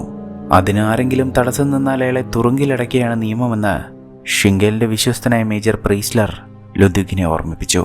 അങ്ങനെ അവർ ജോഹന്നാസിനെ ഒരു ഇരുമ്പ് കൂട്ടിലടച്ച ശേഷം അവിടെ കൂടി നിന്നവർക്കെല്ലാം മുന്നിൽ വെച്ച് അവർ വലിയൊരു പാത്രത്തിൽ അയാളുടെ ശരീരത്തിലേക്ക് തിളച്ച വെള്ളം കോരിയൊഴിച്ചു. അത് വീണ്ടും വീണ്ടും തുടർന്നപ്പോൾ ജോഹന്നാസ് അലറിക്കരഞ്ഞുവെങ്കിലും 5-ാം തവണ ഒഴിച്ചപ്പോൾ ആ കൂട്ടിൽ നിന്ന് ശബ്ദമൊന്നും പുറത്തേക്ക് വന്നില്ല. ആളുകൾക്ക് ഇതത്ര രസിക്കുന്നില്ല എന്ന് ബോണ്ടോ ഷിംഗേലിനോട് പറഞ്ഞുവെങ്കിലും വീണ്ടും അയാൾ ആ കൂട്ടിലേക്ക് തിളച്ച വെള്ളം കോരിയൊഴിച്ചു. ജോഹന്നാസ് മരിച്ചുവെന്ന് ഉറപ്പായപ്പോഴാണ് അയാൾ അത് നിർത്തിയത്. അത് ലുദ്വിക്കിനുള്ളൊരു മുന്നറിയിപ്പ് കൂടിയായിരുന്നു. മരിച്ച ജോഹന്നാസിന്റെ ശരീരവും എടുത്ത് അവിടെ നിന്ന് പോകാൻ തുടങ്ങുന്ന ലുദ്വിക്കിനടുത്തേക്ക് വീണ്ടും ഷിംഗേലും സംഘവും എത്തി കരാറിൽ ഒപ്പിടാൻ ആവശ്യപ്പെട്ടു. പക്ഷെ ഇത്തവണയും അയാളത് ചെയ്തില്ല. പിറ്റേന്ന് രാവിലെ ഭർത്താവിനെ കാത്തിരുന്ന അന്ന കാണുന്നത് കുതിരപ്പുറത്ത് അയാളുടെ ശരീരവുമായി ലുദ്വിക് അവിടേക്ക് വരുന്നതാണ്. തൻ്റെ ഭർത്താവിൻ്റെ ശരീരത്തിലെ ചാട്ടയടികളും പൊള്ളിക്കുമളിച്ച പാടുകളും കണ്ടപ്പോൾ അതാരാവും ചെയ്തിട്ടുണ്ടാവുക എന്ന് അന്നയ്ക്ക് മനസ്സിലായി. ഹൃദയം നുറുങ്ങി നിൽക്കുന്ന അന്നയെ എങ്ങനെ ആശ്വസിപ്പിക്കണമെന്ന് ലുദ്വിക്കിന് അറിയില്ലായിരുന്നു. എന്നാൽ ജോഹന്നാസിന്റെ ആ ശരീരം കണ്ട് ഹെക്ടോറും നാടോടികളും വല്ലാതെ ഭയപ്പെട്ടിരുന്നു. നിയമവിരുദ്ധമായി ഇവിടെ ജോലി ചെയ്യുന്ന തങ്ങളെയും അവർ ഇങ്ങനെ കൊല്ലുമെന്ന് പേടിച്ച് അന്ന് തന്നെ ആ നാടോടി സംഘം അവിടെ നിന്ന് പുറപ്പെട്ടു. അക്കൂട്ടത്തിൽ ആൻമയും ഉണ്ടായിരുന്നു. ഇനി നമ്മൾ എന്തു ചെയ്യുമെന്ന് ആന്റൺ ലുദ്വിക്കിനോട് ചോദിച്ചു. ആരുമില്ലെങ്കിലും താൻ ഒറ്റയ്ക്ക് ചെയ്തു കൊള്ളാമെന്ന് പറഞ്ഞ് അയാൾ ആ തോട്ടത്തിലേക്ക് നടന്നു. തോട്ടത്തിലെ ജോലി കഴിഞ്ഞ് മടങ്ങിയതേ ലുദ്വിക്കിന് അന്ന ഭക്ഷണം തയ്യാറാക്കി വെച്ചിട്ടുണ്ടായിരുന്നു. എന്നാൽ അവളും അവിടെ നിന്ന് പോകാൻ തയ്യാറെടുക്കുകയായിരുന്നു. പോകണ്ട എന്ന് ലുദ്വിക് പറഞ്ഞിട്ടും അയാളോട് യാത്ര പറഞ്ഞ് അവൾ അവിടെ നിന്നിറങ്ങി. എന്നാൽ പോകാൻ ഉറച്ച് അവിടെ നിന്നിറങ്ങി ജോഹന്നാസിന്റെ കുഴിമാടത്തിനടുത്ത് ചെന്നിരുന്നപ്പോൾ അവൾക്ക് തോന്നിയിട്ടുണ്ടാവണം തന്റെ ഭർത്താവിനെ കൊന്ന് തന്റെ ജീവിതം നശിപ്പിച്ചവനെ വെറുതെ വിടരുത് എന്ന്. അവൾ വീണ്ടും ലുദ്വിക്കിനടുത്തേക്കെത്തി താൻ നിൽക്കാമെന്ന് പറഞ്ഞു. പക്ഷെ ഇനി മുതൽ ചെയ്യുന്ന ജോലിക്ക് തനിക്ക് കൂലി തരണമെന്നാണ് അവൾ പറഞ്ഞത്. അവളത് പറഞ്ഞ ഉടൻ തന്നെ ലുദ്വിക് സമ്മതിച്ചു. അപ്പോൾ മാത്രമാണ് അയാൾ എന്താണ് തരിശിൽ കൃഷി ചെയ്യാൻ പോകുന്നത് എന്ന് ചോദിക്കാനുള്ള ധൈര്യം അവൾക്കുണ്ടായത്. ലുദ്വിക് കൃഷി ചെയ്യാൻ ഉദ്ദേശിച്ചിരുന്നത് ഉരുളക്കിഴങ്ങായിരുന്നു. ഡെൻമാർക്കിനെന്ന് ഉരുളക്കിഴങ്ങ് അത്ര പരിചിതമല്ല. മഞ്ഞുകാലം ഒഴികെ ഏത് കാലാവസ്ഥയിലും ഏത് മണ്ണിലും വിളവ് തരുന്ന ഉരുളക്കിഴങ്ങുകൾ ലുദ്വിക് വരുത്തിച്ചത് അങ്ങ് ജർമ്മനിയിൽ നിന്നാണ്. അവർ അത് സംസാരിച്ചുകൊണ്ട് നിൽക്കുമ്പോഴാണ് ആ വീടിനുള്ളിൽ നിന്നൊരു ശബ്ദം കേൾക്കുന്നത്. അത് മറ്റാരുമായിരുന്നില്ല, ആൻമയായിരുന്നു. അവൾ ആ നാടോടികൾക്കൊപ്പം പോയിരുന്നില്ല. അവളെ കണ്ടപാടെ ലുദ്വിക് അവളെ പിടിച്ച് പുറത്താക്കുകയാണ് ചെയ്തത്. നമുക്ക് രണ്ടാൾക്കും കഴിക്കാനുള്ള ഭക്ഷണം പോലും ഇനി അവശേഷിക്കുന്നില്ല. ഒരു കുട്ടിയെ കൂടെ നോക്കാൻ തനിക്ക് പറ്റില്ല എന്നാണ് അയാൾ അന്നയോട് പറഞ്ഞത്. എന്നാൽ പിറ്റേന്നവർ ഉണർന്നു നോക്കുമ്പോഴും ആൻമയെ അവിടെ നിന്ന് പോയിരുന്നില്ല. ആ കുട്ടിയെ വീണ്ടും അവിടെ നിന്ന് നിർബന്ധിച്ച് പറഞ്ഞു വിടാൻ ലുദ്വിക്കിന് മനസ്സ് വന്നതുമില്ല. അയാൾ അവളെ അകത്തേക്ക് വിളിച്ചു. അന്നു മുതൽ ആ മണ്ണിൽ കൃഷി ചെയ്യാൻ ആൻമയും അയാളെ സഹായിച്ചു. അവൾ എന്നെ മാദ്രം എന്നാണ് വിളിച്ചത്. അതിനർത്ഥം ലാറ്റിൻ ഭാഷയിൽ അമ്മ എന്നാണെന്ന് ആന്റൺ അന്നയോട് പറഞ്ഞു. ലുദ്വിക്കിനെ പാപ്പ എന്നും അവൾ വിളിച്ചു. ആ വിളി കേട്ടിട്ടാവണം ലുദ്വിക് പിന്നീട് അവളോട് സ്നേഹത്തോടെയാണ് പെരുമാറിയത്. രാത്രി ഒന്നിച്ചു കിടക്കുമ്പോൾ അന്നെ അവൾക്ക് കഥകൾ പറഞ്ഞു കൊടുക്കാറുണ്ടായിരുന്നു. അതോടൊപ്പം കടൽ കാണാനുള്ള തൻ്റെ അതിയായ ആഗ്രഹത്തെക്കുറിച്ച് അന്ന പറയുന്നത് കേട്ടാണ് പല ദിവസങ്ങളിലും തൊട്ടടുത്ത മുറിയിൽ ലുദ്വിക് ഉറങ്ങിയത്. അങ്ങനെ അധികം വൈകാതെ മഞ്ഞുകാലം വന്നെത്തി. അപ്പോഴേക്കും ലുദ്വിക്കിന്റെ കയ്യിലുണ്ടായിരുന്ന പണമെല്ലാം ഏകദേശം തീർന്നിരുന്നു. അതുകൊണ്ട് തന്നെ ആന്റൺ ഉൾപ്പെടെ 4 പേർക്കുള്ള ഭക്ഷണം കണ്ടെത്താൻ അയാളേറെ ബുദ്ധിമുട്ടി. ഇനിയൊരാട് മാത്രമാണ് അവിടെ അവശേഷിക്കുന്നത്. അപ്പോഴേക്കും ആൻമയ്ക്ക് വല്ലാത്ത പനിയും ബാധിച്ചു കഴിഞ്ഞിരുന്നു. നിങ്ങൾ സൂക്ഷിച്ചിരിക്കുന്ന ഉരുളക്കിഴങ്ങുകൾ പാകം ചെയ്ത് കഴിക്കാമെന്ന് അന്ന പലപ്പോഴും ലുദ്വിക്കിനോട് പറയുന്നുണ്ട്. പക്ഷെ അതിൽ മാത്രം അയാൾ തൊട്ടില്ല. ഗോതമ്പ് സൂപ്പും പച്ചവെള്ളവും മാത്രം കൊടുത്താൽ അവൾ ഈ മഞ്ഞുകാലം താണ്ടില്ല എന്ന് വീണ്ടും ഒരു രാത്രി അന്ന ലുദ്വിക്കിനെ ഓർമ്മിപ്പിച്ചു. അവർ അങ്ങനെ സംസാരിച്ചു കൊണ്ടിരിക്കുമ്പോഴാണ് പുറത്തൊരു കുതിരവണ്ടിയുടെ ശബ്ദം അവർ കേൾക്കുന്നത്. അത് ഷിങ്കേലായിരുന്നു. വീണ്ടും ലുദ്വിക്കിനെ പരിഹസിക്കാനാണ് ആ മഞ്ഞുള്ള രാത്രിയിലും അയാൾ അവിടേക്ക് എത്തിയത്. അയാളുടെ മാളികയിലെ ക്രിസ്മസ് വിരുന്നിൽ ശേഷിച്ച കേക്കും പന്നിയിറച്ചിയും ഒന്നിച്ചൊരു വലിയ പാത്രത്തിൽ അവിടേക്ക് കൊണ്ടുവന്നിരുന്നു. നന്നായി കഴുകിയെടുത്ത് കഴിച്ചുകൊള്ളാൻ അയാൾ അവരെ കളിയാക്കിയെങ്കിലും അയാൾ പ്രതീക്ഷിച്ചതുപോലെ അവർ ദേഷ്യപ്പെട്ടില്ല. പകരം അന്നയ ഭക്ഷണം അവിടെ നിന്ന് എടുത്തുകൊണ്ടുപോയി. ലുദ്വിക് ഏത് മണ്ണിലും വിളയുന്ന ഉരുളക്കിഴങ്ങുകളാണ് കൃഷി ചെയ്യുന്നതെന്ന് മനസ്സിലാക്കിയിരുന്നത് കൊണ്ട് തന്നെ ഷിങ്കേൽ കുറച്ച് സ്വർണ്ണ നാണയങ്ങൾ അയാൾക്ക് ഇട്ടുകൊടുത്തു. ഇതുമായി മറ്റെവിടേക്കെങ്കിലും പോയി കൃഷി ചെയ്തു കൊള്ളാൻ അയാൾ ലുദ്വിക്കിനോട് പറഞ്ഞു. ലുദ്വിക് അപ്പോഴും ഒന്നും പ്രതികരിച്ചില്ല. അയാൾ ആ പണവുമായി കുതിരവണ്ടിക്ക് പുറത്തേക്കിറങ്ങി. അയാൾ കൊണ്ടുവന്ന മിച്ചഭക്ഷണം ആൻമയ്ക്കൊപ്പം ആന്റണും അന്നയും ആർത്തിയോടെ കഴിച്ചു. പക്ഷെ ലുദ്വിക്കിന് അത് തൊണ്ടയിൽ നിന്നിറങ്ങിയില്ല. അയാൾ അവർ കഴിച്ചുകൊണ്ടിരുന്ന ഭക്ഷണമെല്ലാം എടുത്ത് പുറത്തേക്കിറങ്ങി. പിറ്റേന്ന് ഷിങ്കേലിന്റെ മാളികയുടെ വാതിലിൽ ആ പാത്രവും ഭക്ഷണവും ഉണ്ടായിരുന്നു. അതിനുള്ളിൽ അയാൾ കൊടുത്ത പണവും ലുദ്വിക് തിരികെ വെച്ചിരുന്നു. തൻ്റെ ഒപ്പമുള്ളവർക്ക് ഭക്ഷണം കൊടുക്കാൻ ഇനി ഒരു മാർഗമേ അയാൾക്ക് മുന്നിൽ ഉണ്ടായിരുന്നുള്ളൂ. ഇതിന്റെ പാൽ കൂടിയില്ലെങ്കിൽ നമ്മൾ ആരും ഈ മഞ്ഞുകാലം താണ്ടില്ല എന്ന് അന്ന പറഞ്ഞിട്ടും അയാൾ ആ ശേഷിച്ച ആടിനെ അറുത്ത് അവർക്ക് ഭക്ഷണം വിളമ്പി. ആവി പറക്കുന്ന ആ ആട്ടിൻ സൂപ്പ് കുടിച്ചപ്പോഴാണ് ആൻമയ്ക്ക് സംസാരിക്കാനുള്ള ജീവൻ വെച്ചത്. അങ്ങനെ അന്ന് രാത്രി ഉറങ്ങാൻ കിടന്ന ലുദ്വിക്കിന്റെ മുറിയിലേക്ക് പ്രതീക്ഷിക്കാതെ അന്ന കടന്നു വന്നു. തൻ്റെ പുതപ്പ് ആൻമയ്ക്ക് കൊടുത്തുവെന്നും ഈ തണുപ്പിൽ നിങ്ങൾക്കൊപ്പം ഉറങ്ങാൻ അനുവദിക്കണമെന്നും പറഞ്ഞ് അന്ന കട്ടിലിലേക്ക് കയറി കിടന്നു. അതിനുശേഷം എൻ്റെയും നിങ്ങളുടെയും മനസ്സ് 2 ആളുകൾക്കൊപ്പമാണെന്ന് എനിക്കറിയാമെന്നും പക്ഷേ നമുക്കിത് ആവശ്യമാണല്ലോ എന്നും പറഞ്ഞ് അന്ന ലുദ്വിക്കിനെ കീഴ്പ്പെടുത്തി. അങ്ങനെ ദിവസങ്ങൾ ഓരോന്നായി കടന്നുപോയി. മഞ്ഞുരുകിയതോടെ ആ കൃഷിയിടം വീണ്ടും ഉണർന്നു. ആൻമയ്ക്ക് തന്നെ സ്നേഹിക്കാൻ ഒരു കുടുംബത്തെ കിട്ടി. അന്ന വീണ്ടും സന്തോഷവതിയായി. ലുദ്വിക്കാകട്ടെ ചിരിക്കാൻ പഠിച്ചു. അവർ ഒന്നിച്ച് തയ്യാറാക്കിയ കൃഷിയിടങ്ങളിൽ ഉരുളക്കിഴങ്ങുകൾ നട്ടു. ഓരോ ദിവസവും അവ മുള പൊട്ടിയോ എന്ന് ലുദ്വിക്ക് പരിശോധിക്കും. അങ്ങനെ ഒരു ദിവസം ആൻമയ ഉരുളക്കിഴങ്ങ് ചെടി കിളിർത്തുവെന്ന് അയാളോട് വിളിച്ചു പറഞ്ഞു. ലുദ്വിക്ക് അവിടേക്ക് ചെല്ലുമ്പോൾ ആ തരിശിൽ ഉരുളക്കിഴങ്ങ് ചെടിയുടെ നാമ്പുകൾ തളർത്തു വന്നിരുന്നു. തങ്ങളുടെ അത്രയും നാളത്തെ അധ്വാനം ഫലം കണ്ടിരിക്കുന്നു. അങ്ങനെ പിന്നെയും 3 മാസങ്ങൾ കൂടി കടന്നുപോയി. ഒരു ദിവസം രാവിലെ ഡാനിഷ് കോർട്ടിലേക്ക് എത്തിയ പോളിയും സംഘവും കണ്ടത് ലുദ്വിക് തങ്ങൾക്കയച്ച ഒരു ചാക്ക് ഉരുളക്കിഴങ്ങും അയാളുടെ ഒരു കത്തുമാണ്. ആദ്യ വിളവെടുപ്പിൽ തന്നെ ആ തരിശിൽ നിന്ന് അയാൾ 80 ചാക്ക് ഉരുളക്കിഴങ്ങുകൾ വിളവെടുത്തിരുന്നു. ഈ വാർത്തയറിഞ്ഞ രാജാവ് ഉടൻ തന്നെ അവിടേക്ക് കൂടുതൽ കർഷകരെയും അവിടെ താമസിക്കാൻ കുടിയേറ്റക്കാരെയും അയക്കാൻ ആവശ്യപ്പെട്ടു. അതോടൊപ്പം ലുദ്വിക്കിന് റോയൽ സർവേയർ എന്ന പദവി നൽകാനും രാജാവ് ഉത്തരവിട്ടു. കൃഷി വിജയമായതോടെ ലുദ്വിക്കിന്റെ തോട്ടത്തിലേക്ക് കൂടുതൽ കോഴികളും കന്നുകാലികളും എത്തി. അവരുടെ തീന്മേശയിൽ ആവശ്യത്തിലധികം ഭക്ഷണമുണ്ടായി. ഇതിനിടയ്ക്ക് തന്നെ ലുദ്വിക് ആൻമയെ എഴുതാനും വായിക്കാനും ഭൂമിയിൽ സർവേ നടത്താനും പഠിപ്പിക്കുന്നുണ്ട്. ശരിക്കും അപ്പോൾ അവരൊരു കുടുംബമായി കഴിഞ്ഞിരുന്നു. ലുദ്വിക്കും അന്നയും പരസ്പരം സ്നേഹിക്കാൻ തുടങ്ങിയിരുന്നു. സന്തോഷത്തിന്റെ നാളുകളായിരുന്നു അത്. ആദ്യ ശ്രമം വിജയിച്ചതോടെ ഇനി കുടിയേറ്റക്കാർ വരുമ്പോൾ കൂടുതൽ പ്രദേശത്തേക്ക് കൃഷി വ്യാപിപ്പിക്കാനും ലുദ്വിക് തീരുമാനിച്ചു. അങ്ങനെ ഇരിക്കുകയാണ് ഒരു ദിവസം രാജാവ് അയച്ച കുടിയേറ്റക്കാർ അവിടേക്ക് എത്തുന്നത്. ലുദ്വിക് അവരെല്ലാം സ്വാഗതം ചെയ്യുമ്പോഴാണ് അക്കൂട്ടത്തിലൊരാൾ ആൻമയെ ശ്രദ്ധിക്കുന്നത്. ഇതൊരു നാടോടി പെൺകുട്ടിയല്ലേ? ഇക്കൂട്ടരുടെ സാന്നിധ്യം അനർത്ഥങ്ങൾ കൊണ്ടുവരുമെന്നറിയില്ലേ? ഞങ്ങളിവിടെ നിൽക്കണമെങ്കിൽ ഈ കുട്ടിയെ പറഞ്ഞുവിടാൻ അക്കൂട്ടത്തിലുണ്ടായിരുന്ന ബാസ്ലർ എന്നയാൾ ലുദ്വിക്കിനോട് പറഞ്ഞു. ലുദ്വിക് അങ്ങനെ ഒരു പ്രശ്നം മുന്നിൽ കണ്ടിരുന്നില്ല. നിങ്ങൾക്ക് കൂടാരം കെട്ടാൻ അക്കാണുന്ന താഴ്വരയിൽ എല്ലാ ഒരുക്കങ്ങളും തയ്യാറായി കഴിഞ്ഞു.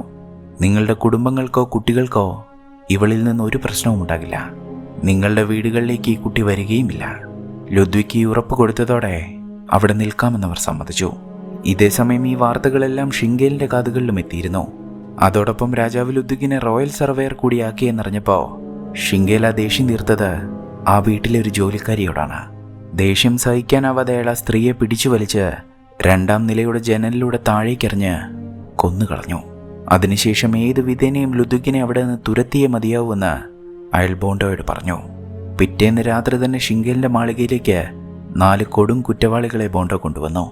എന്താണ് ഷിംഗേലിന്റെ പദ്ധതിയെന്ന് ഇതെല്ലാം ഒളിഞ്ഞു നിന്ന് കണ്ട ഈഡലിന് മനസ്സിലായിരുന്നില്ല. പിറ്റേന്ന് രാത്രി വലിയ ശബ്ദങ്ങൾ കേട്ടാണ് ലുദ്വിക്കും അന്നയും ഞെട്ടി എണീക്കുന്നത്. പുറത്തേക്കിറങ്ങി നോക്കുമ്പോൾ കഴുത്തിൽ മുറിവേറ്റി കിടക്കുന്ന തങ്ങളുടെ കുതിരയാണ് അവർ കണ്ടത്. വേഗം തന്നെ വീട്ടിലേക്ക് കയറി വാതിലടച്ചുകൊള്ളാൻ അന്നയോട് പറഞ്ഞ് ഒരുപാട് വേദന അനുഭവിപ്പിക്കാതെ ലുദ്വിക് തന്റെ കുതിരയുടെ നെറ്റിയിലേക്ക് നിറയൊഴിച്ച് അതിനെ കൊന്നുകളഞ്ഞു. പെട്ടെന്നാണ് താഴ്വരയിൽ നിന്നും വലിയ ശബ്ദങ്ങൾ കേൾക്കുന്നത്. ലുദ്വിക് അവിടേക്ക് ചെന്ന് നോക്കുമ്പോൾ അവിടെയും കുതിരകളും കന്നുകാലികളും ആക്രമിക്കപ്പെട്ടിരുന്നു. അപ്പോഴവിടെ ചെന്നായ്ക്കൾ ഉണ്ടായിരുന്നുവെങ്കിലും കുതിരകളുടെ കഴുത്തിലെ മുറിവിൽ നിന്ന് അത് മനുഷ്യൻ ചെയ്തതാണ് എന്ന് ലുദ്വിക്കിന് മനസ്സിലായി. ചെന്നായ്ക്കൾ രക്തത്തിന്റെ മണമടിച്ചവിടേക്ക് വന്നതാണ്. അവരുടെ പകുതിയോളം മൃഗങ്ങൾ ചത്തുപോയെങ്കിലും അതായിരുന്നില്ല യഥാർത്ഥ പ്രശ്നം. കുടിയേറ്റക്കാർക്കൊപ്പം ഉണ്ടായിരുന്ന 2 കുട്ടികളെ അവിടെ എങ്ങും കാണാനുണ്ടായിരുന്നില്ല. പുലർച്ചെ വരെ ആ കുട്ടികൾക്ക് വേണ്ടി അവിടെ തിരച്ചിൽ നടത്തിയവർ കണ്ടെത്തുന്നത് ആ കുട്ടികളുടെ മൃതദേഹങ്ങളാണ്. അതിനു പിന്നിൽ ആരാവുമെന്നറിയാവുന്ന ലുദ്വിക്ക് ഷിംഗേലിന്റെ മാളികയിലേക്ക് എത്തി. എന്തിനാണ് ആ കുട്ടികളെ കൊന്നത് എന്ന് അയാൾ ഷിംഗേലിനോട് ചോദിച്ചു. അപ്പോൾ ഏത് കുട്ടികൾ താനൊന്നും അറിഞ്ഞില്ലല്ലോ എന്ന് പറഞ്ഞ് ഷിംഗേൽ അയാളെ പരിഹസിച്ച് ചിരിക്കുകയാണ് ചെയ്തത്. അതോടെ ലുദ്വിക്ക് തന്റെ തോക്ക് അയാൾക്ക് നേരെ ചൂണ്ടി. ഒന്ന് കാഞ്ചി വലിച്ചാൽ താൻ ഇത്ര കാലം കെട്ടിപ്പടുത്തിയതൊക്കെ വെറുതെ ആവുമെന്ന് തിരിച്ചറിവുണ്ടായതുകൊണ്ടായിരിക്കണം അയാളത് ചെയ്തില്ല. ഇനി നീ എൻ്റെ തോട്ടത്തിലേക്ക് വരരുത്, വന്നാൽ ഞാൻ കാഞ്ചി വലിക്കാൻ മടിക്കില്ല എന്ന് അയാൾ ഷിംഗേലിന് താക്കീത് കൊടുത്തു. അന്ന് തന്നെയാണ് ലുദ്വിക്കിനെ കാണാനായി ഏഡൽ അയാളുടെ വീട്ടിലേക്ക് വരുന്നത്. അവിടെ എത്തുമ്പോൾ അന്നയുടെ പെരുമാറ്റത്തിൽ നിന്ന് അവളിപ്പോഴാ വീട്ടിലെ വെറുമൊരു ജോലിക്കാരി മാത്രമല്ല എന്ന് ഏഡലിന് മനസ്സിലായിരുന്നു. എന്നാൽ അതിനെക്കുറിച്ചൊന്നും ആയിരുന്നില്ല അവൾ സംസാരിച്ചത്. ബോണ്ടോ കൊണ്ടുവന്ന 4 കുറ്റവാളികളാണ് ആ കുട്ടികളെ കൊന്നത് എന്നും അവരിപ്പോൾ കാടിന് നടുവിലെ ആ കുടിലുണ്ടെന്നും അവർ ഇനിയും വരുമെന്നും ഏഡൽ ലുദ്വിക്കിനെ അറിയിച്ചു. ഇക്കാര്യം അയാൾ കുടിയേറ്റക്കാരെ അറിയിച്ചുവെങ്കിലും കാട്ടിലേക്ക് അയാൾക്കൊപ്പം പോവാനോ ഷിംഗേലിന്റെ ആളുകളെ പിടികൂടാനോ അവർ തയ്യാറായില്ല. ആദ്യം ഇതിനെല്ലാം കാരണമായ ദുശകുനത്തെ ഇവിടെ നിന്ന് പറഞ്ഞുവിട്, ഇല്ലെങ്കിൽ ഞങ്ങളെല്ലാം ഇവിടെ നിന്ന് പോകുമെന്നാണ് ബാസ്ലർ പറഞ്ഞത്. എന്ത് ചെയ്യണമെന്നറിയാതെ വീട്ടിലേക്ക് മടങ്ങിയെത്തിയ ലുദ്വിക്കിനോട് നമുക്കെങ്ങനെയാണ് അവളെ പറഞ്ഞുവിടാൻ കഴിയുക എന്ന് അന്ന ചോദിച്ചു. വേറെ മാർഗമില്ല എന്ന് ലുദ്വിക്ക് പറഞ്ഞപ്പോൾ അന്ന ശരിക്കും ഞെട്ടിപ്പോയി.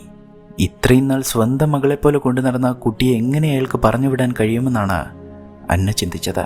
നിങ്ങൾ ആ പദവിക്ക് വേണ്ടി എന്തും ചെയ്യാൻ തയ്യാറാണല്ലേ എന്ന് അന്ന അയാളോട് ചോദിച്ചു.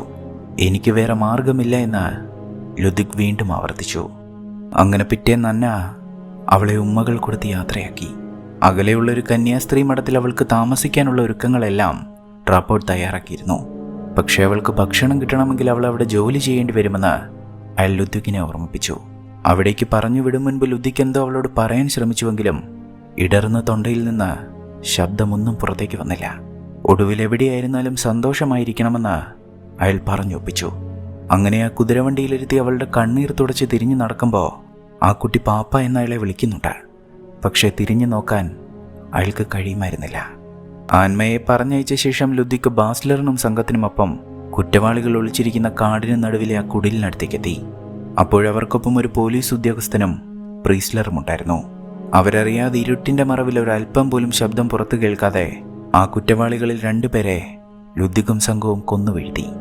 ശേഷം അവിടെ തീ കാഞ്ഞിരുന്ന ബാക്കി കുറ്റവാളികളെയും ആ പോലീസ് ഉദ്യോഗസ്ഥനെയും അവർ കൊന്നുകളഞ്ഞു. എന്നാൽ ഇതെല്ലാം ആ കുടിലിനുള്ളിൽ പതുങ്ങിയിരുന്ന പ്രീസ്ലർ കാണുന്നുണ്ടായിരുന്നുവെന്ന് ലുദിക് തിരിച്ചറിഞ്ഞില്ല. അന്ന് രാത്രി തന്നെ പ്രീസ്ലർ അക്കാര്യം ഷിങ്കേലിനടുത്തെത്തി അയാളെ അറിയിച്ചു. ഷിങ്കേൽ ഇത് കേട്ട് അയാളോട് ദേഷ്യപ്പെട്ടുവെങ്കിലും അങ്ങനെ ഒരു കാര്യം നടന്നത് നന്നായി എന്നാണ് ബോണ്ടോ പറഞ്ഞത്. ഒരു ഡാനിഷ് പോലീസ് ഉദ്യോഗസ്ഥനെ ലുദിക് കൊന്നു തള്ളിയതിന് പ്രീസ്ലർ സാക്ഷിയാണ്. അതുമാത്രം മതി ഇനിയുള്ള കാലം അയാളെ തുറുങ്കിലടയ്ക്കാൻ. ഇതേസമയം കാട്ടിൽ നിന്ന് ലുദിക് മടങ്ങിയെത്തുമ്പോഴേക്കും വീട്ടിൽ ആൻഡൻ മാത്രമേ ഉണ്ടായിരുന്നുള്ളൂ. ആൻമയെ പറഞ്ഞയച്ചതിൽ മനം നൊന്ത് അന്നെ അവിടെ നിന്ന് പോയിരുന്നു. എന്നെ തേടി വരരുത് എന്നൊരു കത്തും അവൾ അവിടെ എഴുതി വെച്ചിരുന്നു. ഷിങ്കേലാവട്ടെ ഈ സമയം ലുദിക്കിനു വേണ്ടിയുള്ള കുരുക്കുകൾ മുറുക്കിക്കൊണ്ടിരിക്കുകയായിരുന്നു. അയാൾ ആ നാട്ടിലുള്ള 10 പ്രഭുക്കന്മാരെ വിളിച്ചു വരുത്തി തൻ്റെ ഒപ്പം നിൽക്കണമെന്നാവശ്യപ്പെട്ടു. ലുദിക് അയാളുടെ കൃഷി ഇനിയും വ്യാപിപ്പിച്ചാൽ തങ്ങളും നോട്ടമിട്ട് വെച്ചിരിക്കുന്ന ഭൂമി നഷ്ടമാകുമെന്നറിയാവുന്ന പ്രഭുക്കന്മാർ അയാൾക്കൊപ്പം നിൽക്കാൻ തയ്യാറായി. ഡാനിഷ് പോലീസ് ഓഫീസറെ കൊന്ന് ലുദ്വിക്കിന്റെ ഭൂമി ഷിങ്കേലിന് നൽകണമെന്നും ആ കുറ്റം ചെയ്ത അയാളെ വിചാരണ ചെയ്യണമെന്നും ആവശ്യപ്പെട്ട് ഷിങ്കേലും ആ 10 പ്രഭുക്കന്മാരും ചാൻസലർ പോളിക്ക് കത്തയച്ചു. ലുദ്വിക്കിന്റെ ഭാഗം കൂടി കേട്ടിട്ട് തീരുമാനമെടുക്കാമെന്ന് അയാളുടെ സഭയിലുള്ളവർ പറഞ്ഞുവെങ്കിലും ഷിങ്കേലിനെയും പ്രഭുക്കന്മാരെയും പിണക്കാൻ താല്പര്യമില്ലാതിരുന്ന പോളി അവരുടെ ആവശ്യത്തിൽ ഒപ്പുവെച്ചു. രാജാവിനോട് എന്തു പറയുമെന്ന് സഭയിലെ അംഗങ്ങൾ ചോദിച്ചപ്പോൾ രാജാവിന് ലുദ്വിക്കിനെ നേരിട്ട് പരിചയമില്ല എന്നും ആരെങ്കിലും തരിശിൽ കൃഷി ചെയ്യണമെന്നേ അദ്ദേഹത്തിനുള്ളൂ എന്നുമാണ് പോളി അവരോട് പറഞ്ഞത്. പിറ്റേന്ന് തന്റെ കൃഷിയിടത്തിലിരിക്കുമ്പോൾ ലുദ്വിക്ക് കാണുന്നത് താഴ്വരയിൽ നിന്ന് വലിയ പുകയുരുന്നതാണ്. കുടിയേറ്റക്കാരെ ആ ഭൂമിയിൽ നിന്നൊഴിപ്പിക്കാൻ പ്രീസ്ലറും പട്ടാളക്കാരും അവിടേക്ക് എത്തിയിരുന്നു. ഇത് രാജാവ് തനിക്ക് നൽകിയ ഭൂമിയാണെന്ന് പറഞ്ഞ് ലുദ്വിക്ക് അവരെ തടയാൻ ശ്രമിച്ചുവെങ്കിലും ചാൻസലർ ഒപ്പിട്ട ആ രേഖ ഉയർത്തിക്കാട്ടി ഇനി മുതൽ ഈ ഭൂമി ഷിങ്കേലിന്റെ ഉടമസ്ഥതയിലാണ് എന്ന് പറഞ്ഞ് ലുദ്വിക്കിനെ അവർ വിലങ്ങുവെക്കാൻ തുടങ്ങി. അപ്പോഴതിന് തടസ്സം പറഞ്ഞ് അവിടേക്കെത്തിയ ആന്റണി പ്രീസ്ലർ വെടിവെച്ചിട്ടതും ലുദ്വിക് പ്രീസ്ലറെ തള്ളി താഴെയിട്ട് അയാളുടെ മുഖത്ത് പ്രഹരിക്കാൻ തുടങ്ങി. അക്കൂട്ടത്തിലൊരു പട്ടാളക്കാരന്റെ തോക്കിന്റെ പാത്തി കൊണ്ടുള്ള അടിയേറ്റ് ലുദ്വിക് നിലത്ത് വീഴുമ്പോഴേക്കും ആന്റൺ മരിച്ചു കഴിഞ്ഞിരുന്നു. റോയൽ സർവേയർ ലുദ്വിക് കേലൻ കൊലപാതക കുറ്റത്തിന് പിടിയിലായ വിവരം പട്ടാളക്കാർ വിളംബരം ചെയ്യുന്നത് ഗ്രാമത്തിലെ ഒരു കുടിലിരിക്കുമ്പോഴാണ് അന്ന കേൾക്കുന്നത്. എന്നാൽ പട്ടാളക്കാർ അയാളെ പിടിച്ചുകൊണ്ടുപോയത് വിചാരണയ്ക്കായിരുന്നില്ല, പകരം ഷിങ്കേലിന്റെ അടുത്തേക്കായിരുന്നു. ഇതറിഞ്ഞ അയാൾക്കടുത്തേക്ക് പോവാൻ തുടങ്ങിയ ഈഡലിനെ ഒരു ജോലിക്കാരി തടഞ്ഞു. നിങ്ങൾ അവിടേക്ക് പോയാൽ ആ ദുഷ്ടൻ നിങ്ങളെയും കൊന്നുകളയുമെന്ന് അവർ ഈഡലിനോട് പറഞ്ഞു. ലുദ്വിക്കിനെ ക്രൂരമായി കൊന്നുകളയാൻ തന്നെയായിരുന്നു ഷിങ്കേലിന്റെ പദ്ധതി. പക്ഷെ വെറുതെ അങ്ങനെ കൊന്നുകളയാൻ അയാളുടെ അഹന്ത അയാളെ അനുവദിച്ചില്ല. നീ കൃഷി ചെയ്തത് എൻ്റെ ഭൂമിയിലാണെന്നും നീ എൻ്റെ വെറുമൊരു ജോലിക്കാരനാണെന്നും ഏറ്റു പറഞ്ഞാൽ നിന്നെ ഞാൻ വെറുതെ വിടാമെന്നാണ് അയാൾ ലുദ്വിക്കിനോട് പറഞ്ഞത്. എന്നാൽ അപ്പോഴും അത് രാജാവിൻ്റെ ഭൂമിയാണെന്നാണ് ലുദ്വിക് പറഞ്ഞത്. അതോടെ അയാളത് മാറ്റി പറയുന്നതുവരെ അയാൾക്ക് ചാട്ടയടികൾ നൽകാൻ ഷിങ്കേൽ ഉത്തരവിട്ടു. പക്ഷേ ഇതേ സമയം തന്നെ അയാളുടെ മാളികയിലേക്ക് ജോലിക്കാരുടെ വേഷത്തിൽ അന്ന എത്തിയതും അയാൾക്കുള്ള വീഞ്ഞിൽ അവർ വിഷം കലർത്തിയതും ഷിങ്കേൽ അറിഞ്ഞിരുന്നില്ല. പക്ഷെ തിരികെ എത്തിയ ജോലിക്കാരെയും അവർ കൊണ്ടുവന്ന വീഞ്ഞും ഏഡൽ കണ്ടിരുന്നു. ജോഹന്നാസിനെ കൊന്നതുപോലെ തിളച്ച വെള്ളം ഒഴിച്ചു കൊല്ലാൻ ലുദ്വിക്കിനെ ഇരുമ്പ് കൂട്ടിലേക്ക് പിടിച്ചു കിടത്തുമ്പോഴാണ് ഏഡൽ തന്റെ മുറിയിലേക്ക് ഷിങ്കേലിനെ വിളിപ്പിക്കുന്നത്. ഷിങ്കേൽ ആ മുറിയിലേക്ക് എത്തുമ്പോൾ ആ മേശപ്പുറത്ത് അന്ന കൊണ്ടുവന്ന വീഞ്ഞും ഇരിപ്പുണ്ടായിരുന്നു. ഏഡലിനോട് സംസാരിച്ചുകൊണ്ട് ആ വീഞ്ഞ് ഷിങ്കേൽ കുടിച്ചിറക്കി. അയാളത് കുടിച്ചു എന്ന് ഉറപ്പാക്കി ഏഡൽ അയാളുടെ അടുത്ത് നിന്ന് എഴുന്നേറ്റ് ആ കട്ടിലേക്ക് പോയിരുന്നു. എന്നാൽ അവൾക്ക് പിന്നാലെ എഴുന്നേറ്റ് ചെല്ലാൻ ശ്രമിച്ച ഷിങ്കേൽ പെട്ടെന്ന് തളർന്ന് തറയിൽ വീണു. ഇന്ന് ഞാൻ ഒരുപാട് കുടിച്ചു എന്ന് പറഞ്ഞ് അയാൾ ചുമയ്ക്കുമ്പോൾ ഏഡൽ ആ മുറി വിട്ട് പുറത്തേക്ക് പോയി. പിന്നീട് ആ മുറിയിലേക്ക് കടന്നു വരുന്നത് അന്നയാണ്. കണ്ണുമങ്ങി തുടങ്ങിയിട്ടും അന്നയൽ തിരിച്ചറിഞ്ഞു. അന്നയയുടെ മുഖത്തടിച്ച് വീഴ്ത്തുമ്പോൾ കാവൽക്കാരെ ഉറക്കെ വിളിക്കാൻ പോലും ഷിങ്കേലിന്റെ ശബ്ദമുയർന്നില്ല. നിലത്ത് വീണ് കിടക്കുന്ന ഷിങ്കേലിന്റെ മേലെ ഇരുന്ന് താൻ കൊണ്ടുവന്ന കത്തി അന്നയയുടെ വയറ്റിൽ കുത്തിയിറക്കി. വാതിൽ തുറന്നകത്തേക്ക് കയറിയ കാവൽക്കാർ ചോരയിൽ കുളിച്ചു നിന്ന് അന്നയെ അവിടെ നിന്ന് പിടിച്ചുകൊണ്ടു പോകുമ്പോഴേക്കും ഷിങ്കേൽ മരിച്ചു കഴിഞ്ഞിരുന്നു. അപായമണികൾ മുഴങ്ങുന്നത് കേട്ട കൂട്ടിൽ നിന്ന് എഴുന്നേറ്റ് നോക്കിയ ലുദ്വിക് കാണുന്നത് പട്ടാളക്കാർ പിടിച്ചുകൊണ്ടു പോകുന്ന അന്നയെയാണ്. ഷിങ്കേലിന്റെ മരണശേഷം 2 കാര്യങ്ങൾ സംഭവിച്ചു. ഏഡൽ അവരുടെ നാട്ടിലേക്ക് തിരിച്ചുപോയി. ട്രാപ്പോഡ് കോടതിയുടെ ഉത്തരവ് പ്രകാരം ലുദ്വിക്കിനെ അവിടെ നിന്ന് മോചിപ്പിച്ചു. അതോടൊപ്പം ആ പ്രദേശത്തെ കൃഷിക്കുള്ള അവകാശവും ലുദ്വിക്കിന് തിരികെ ലഭിച്ചു. പക്ഷേ അന്നയവർ മരണം വരെ ആൽബറയിലെ തടവറയിൽ ഏകാന്ത തടവിന് വിധിച്ചിരുന്നു. മോചിതനായ ഉടൻ ലുദ്വിക്ക് പോകുന്നത് ആൻമയെ ഏൽപ്പിച്ച ആ കന്യാസ്ത്രീ മഠത്തിലേക്കാണ്. അവിടെ നിലം തുടച്ചുകൊണ്ടിരുന്ന ആ കുഞ്ഞിനോട് എൻ്റെ ഒപ്പം വരാമോ എന്ന് ലുദ്വിക്ക് ചോദിച്ചു. പക്ഷേ തന്നെ പറഞ്ഞു വിട്ടതിലുള്ള പരിഭവം അവൾക്കപ്പോഴും ഉണ്ടായിരുന്നു. അയാൾ അവൾക്കടുത്തേക്ക് ചെന്ന് മുട്ടുകുത്തി നിന്ന് നിനക്കിഷ്ടമില്ലാത്ത ഒരിടത്തേക്കും ഞാനിനി നിന്നെ പറഞ്ഞയക്കില്ല എന്ന് വാക്ക് കൊടുത്തപ്പോൾ അവൾ ഓടി വന്ന് ലുദ്വിക്കിനെ കെട്ടിപ്പിടിച്ചു. അങ്ങനെ വർഷങ്ങൾ കടന്നുപോയി. ആ തരിശിലേക്ക് കൂടുതൽ കുടിയേറ്റക്കാരെത്തി. ആ തരിശിപ്പോൾ വെറും തരിശല്ല, അനേകം തവണ വിളവെടുപ്പ് നടന്ന 100 മേനി വിളയുന്ന ഭൂമിയാണ്. ആൻമയെ ഇപ്പോൾ കൗമാരവും കടന്ന് യൗവനത്തിലേക്ക് എത്തിയിരിക്കുന്നു. ലുദ്വിക്കിനാകട്ടെ പ്രായമായി കഴിഞ്ഞിരുന്നു. അങ്ങനെ ഒരിക്കൽ ആ അച്ഛനും മകളും ആ വീട്ടിലിരിക്കുമ്പോഴാണ് അവിടേക്ക് കുറച്ച് അതിഥികൾ എത്തുന്നത്. അവർ വീടിൻ്റെ ജനാലകളും വാതിലുകളും ശരിയാക്കുന്ന റൊമാനി ഗോത്രത്തിൽപ്പെട്ട കുറച്ച് യുവാക്കളായിരുന്നു. ആൻമയും റൊമാനി ഗോത്രത്തിൽപ്പെട്ട പെൺകുട്ടിയായിരുന്നു. അങ്ങനെ അവിടെ ഉണ്ടായിരുന്ന ജോലികൾക്കായി ആ യുവാക്കൾ കുറച്ചുനാൾ ആ തോട്ടത്തിൽ തന്നെ തങ്ങി. അങ്ങനെ ഇരിക്കെ ഒരു ദിവസമാണ് ലുദ്വിക്കിനെ തേടി രാജാവിൻ്റെ ദൂതന്മാരെത്തുന്നത്. ലുദ്വിക്കിൻ്റെ സേവനങ്ങൾക്ക് രാജാവ് അയാളെ ബാരൻ പദവി നൽകി ആദരിച്ചിരിക്കുന്നുവെന്ന വാർത്ത അറിയിക്കാനാണ് ദൂതന്മാരവിടേക്ക് എത്തിയത്. അതോടൊപ്പം കൃഷി ഇനിയും വ്യാപിപ്പിക്കാനും കുടിയേറ്റക്കാരുടെ ഒരു വലിയ സംഘത്തെ അവിടേക്ക് അയക്കാനും വർഷാവർഷം ലുദ്വിക്കിന് വലിയൊരു തുക പ്രതിഫലമായി നൽകാനും രാജാവ് തീരുമാനിച്ചിരുന്നു. എന്നാൽ താൻ ഇത്രയും കാലം പ്രയത്നിച്ചതിൻ്റെ ഫലം കണ്ട ആ സന്തോഷ നിമിഷത്തിലും ഒരു ദുഃഖവാർത്തയും അയാളെ തേടി വന്നിട്ടുണ്ടായിരുന്നു. അന്നയുടെ ശിക്ഷ ഇളവ് ചെയ്യാൻ അയാൾ അവസാനം കൊടുത്ത ഹർജിയും കോടതി തള്ളിയിരുന്നു. അതോടൊപ്പം ആൽബറയിലെ സ്ത്രീ തടവുകാരെ എല്ലാം കോപ്പൻഹേഗനിലെ അടിമകേന്ദ്രത്തിലേക്ക് മാറ്റുകയാണെന്നൊരു വാർത്തയും ട്രാപ്പോഡ് അയാളെ അറിയിച്ചു. അവിടെ എത്തുന്ന സ്ത്രീകൾ അധികകാലം ജീവിച്ചിരിക്കില്ല. അടിമപ്പണി ചെയ്ത് കുറച്ച് വർഷങ്ങൾ കൊണ്ട് തന്നെ അവരെല്ലാം മരിക്കുമെന്ന് ലുദ്വിക്കിന് അറിയാമായിരുന്നു.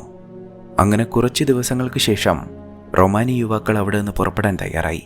പക്ഷെ പോകും മുൻപ് അക്കൂട്ടത്തിലുണ്ടായിരുന്ന കാസ്പർ എന്ന യുവാവ് ആൻമയോട് അവരുടെ ഗോത്ര സമ്പ്രദായ പ്രകാരം വിവാഹാഭ്യർത്ഥന നടത്തി. അയാൾ നിലത്തേക്കിട്ട കമ്പെടുത്താൽ വിവാഹം കഴിക്കാൻ ഇഷ്ടമാണ് എന്നാണ് അർത്ഥം. പക്ഷെ അതെടുക്കും മുൻപ് അവൾ ലുദ്വിക്കിനെയാണ് നോക്കിയത്. തൻ്റെ മകൾക്കും അവനെ ഇഷ്ടമാണ് എന്ന് മനസ്സിലായിരുന്ന ലുദ്വിക്ക് നിറഞ്ഞ കണ്ണുകളോടെ സമ്മതം മൂളി. അയാളുടെ കണ്ണുകൾ നിറയാൻ മറ്റൊരു കാരണം കൂടി ഉണ്ടായിരുന്നു. റൊമാനികൾ നാടോടികളാണ്. അവർ പോകുമ്പോൾ തൻ്റെ മകളും അവർക്കൊപ്പം പോകേണ്ടതുണ്ട്. അങ്ങനെ 2ാം തവണയും ലുദ്വിക്ക് അവളെ മനസ്സില്ലാ മനസ്സോടെ പറഞ്ഞയച്ചു. പക്ഷെ ഇത്തവണ അത് അവൾക്കിഷ്ടമുള്ളൊരിടത്തേക്കായിരുന്നു. താൻ ഇതുവരെ പ്രയത്നിച്ചത് എന്തിനു വേണ്ടിയോ അതെല്ലാം നേടിയെങ്കിലും തന്നെ ജീവിക്കാൻ പഠിപ്പിച്ച, തന്നെ ചിരിക്കാൻ പഠിപ്പിച്ച 2 പേരും തന്നെ വിട്ടുപോയിരിക്കുന്നു. താൻ ആ തരിശിലേക്കെത്തിയ ലക്ഷ്യം പൂർത്തിയായിരിക്കുന്നുവെന്ന് മനസ്സിലായപ്പോൾ താൻ കെട്ടിപ്പടുത്ത ആ തോട്ടവും ആ വീടും വിട്ട് അവിടെ നിന്ന് പോകാൻ തന്നെ ലുദ്വിക് തീരുമാനിച്ചു. അവിടേക്ക് ഇനിയും കുടിയേറ്റക്കാർ എത്തുമെന്നും താൻ ചെയ്തതൊക്കെ അവർ തുടർന്നുകൊള്ളുമെന്നും ആ ഭൂമിയിൽ ഇനിയും വിതയും വിളവെടുപ്പും ഉണ്ടാകുമെന്നും അയാൾക്കറിയാമായിരുന്നു. അവിടം വിട്ട് അയാൾ പോകുന്നത് കോപ്പൻഹേഗനിലേക്കാണ്. അവിടെ എത്തി അന്നയും മറ്റ് സ്ത്രീകളെയും കൊണ്ടുപോയിരുന്ന കുതിരവണ്ടിയിൽ നിന്ന് അയാൾ അവരെ മോചിപ്പിച്ചു. അതിനുശേഷം അവർ ഇരുവരും പോകുന്നത് തീരത്തേക്കാണ്. അന്ന എന്നും പോകാൻ ആഗ്രഹിച്ച ആ കടൽ തീരത്തേക്ക്.